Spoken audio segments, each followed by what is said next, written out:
रत्नागिरी में सैलाब का कहर बरपा है। डैम के टूटने से 7 गांव सैलाब की जद में आ गए हैं। तकरीबन 23 अफराद लापता हैं। 6 लाश बरामद की गई है। एनडीआरएफ की टीम राहत और बचाव के काम में मसरूफ है। एनडीआरएफ की मजीद 2 और टीमों को जाए वाक़े पर रवाना किया गया है। बताया जा रहा है कि सैलाब में लापता हुए अफराद निचले इलाके से हो सकते हैं। लगातार हो रही बारिश की वजह से डैम में आबी सतह बढ़ गई थी, जिसकी वजह से डैम टूट गया।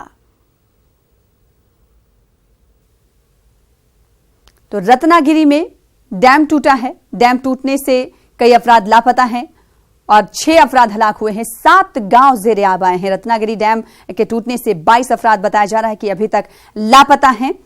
बड़ा हादसा रत्नागिरी डैम टूटने के बाद राहत और बचाव का काम जारी है। आपको बता दें कि महाराष्ट्र के रत्नागिरी में यह डैम टूटा है और महाराष्ट्र में जिस तरीके से लगातार बारिश हो रही है, बारिश की वजह से सैलाबी सूरत-ए-हाल बनी हुई है, तो वहीं डैम टूटने की भी खबर है। 7 गांव जेर आब आए हैं और क्या कुछ हालात इस वक्त बने हुए हैं, हमारे साथ हमारे नुमाइंदे अमित रॉय जुड़ चुके हैं मुंबई से। अमित, जो आज की सुबह है काफी अफसोसनाक है। डैम टूट गया और कई अफराद लापता बताए जा रहे हैं। अब तक 6 अफराद के हलाक होने की खबर है। इस हवाले से क्या कुछ तफसीलात?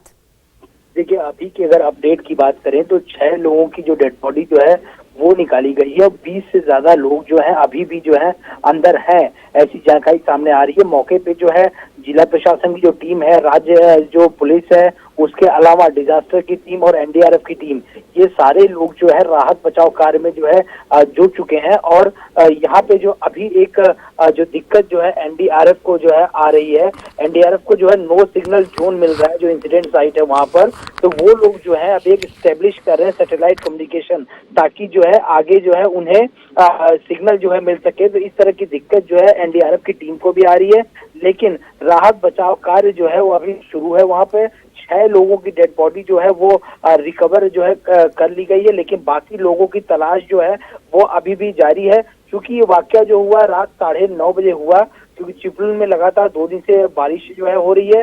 तो जो जैसे ही डैम का पानी बाहर आया वो बाढ़ का रूप ले लिया। जो पास के 7 गांव थे, यानी वोडी, रिक्तोली, आकले, दादर, नांदीवसे और कड़वे, इन 7 गांव में जो है उसका पानी आ गया और वह 20 से ज्यादा लोग, कुछ 23-24 लोग बताए जा रहे हैं कि वो उस पानी के बाहर गए, यानी डूब गए।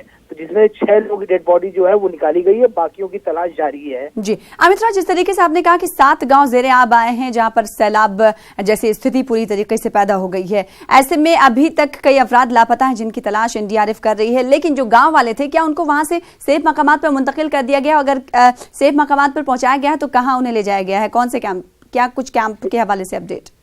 देखिए, अभी जो हमारे पास जो खबरें निकल के आ रही हैं कि जैसे ही जो है बरसात ज्यादा होना शुरू हो गई और जो तिवरे खड़पोली डैम में पानी ज्यादा भरा शुरू हुआ, इसको देखते हुए गांव के सरपंच ने लोगों को सतर्क रहने को कहा और लोगों ने जो है थोड़ा बहुत, जो कुछ लोग गांव के थे वो लोग ने वहां से हट के दूसरी तरफ जाना शुरू कर दिया। लेकिन अचानक जो यहाँ पे जो डैम है उसकी जो कैपेसिटी है वो है 0.0 TMC, उसके ऊपर जब पानी आ गया तो पानी ने जो है बाढ़ का स्वरूप ले लिया। अभी जो गांव वालों को कहां पे जो है रखा गया है, इस बार की जानकारी जो प्रशासन नहीं दे रहा है, क्योंकि हम लगातार अधिकारियों से संपर्क में, उनका साफ तौर पे कहना है कि हमारी पहली प्राथमिकता ये है कि राहत बचाव कार्य जो किया जाए, जो लोग अंदर जो डूब चुके हैं या जो फंसे हुए हैं उन्हें जो है निकाला जाए। लेकिन उन जो बगल के गांव वाले हैं, हर एक गांव की आबादी लगभग 3000 के करीब जो है बताई जा रही है, तो उन सारे लोगों को जो सुरक्षित जगह पे जो है प्रशासन द्वारा जो है अभी रखा गया है। लेकिन ये अचानक जो है, क्योंकि पहले आज अंदेशा जरूर हो रहा था, लेकिन लोगों को लग रहा था कि बरसात रुक जाएगी तो शायद पानी जो है बाहर नहीं आएगा, लेकिन इसकी जो कैपेसिटी है डैम की 0.08 TMC, उससे ऊपर पानी जब आ गया तो बाढ़ का स्वरूप ले लिया। तो अभी जो है राहत बचाव कार्य वहां शुरू। तो राहत और बचाव का काम जारी। बेहद शुक्रिया अमित रॉय, हमारे साथ जुड़ने के लिए, तफसीलात फराहम करने के लिए। इस हवाले से मजीद अपडेट आपसे लेते रहेंगे।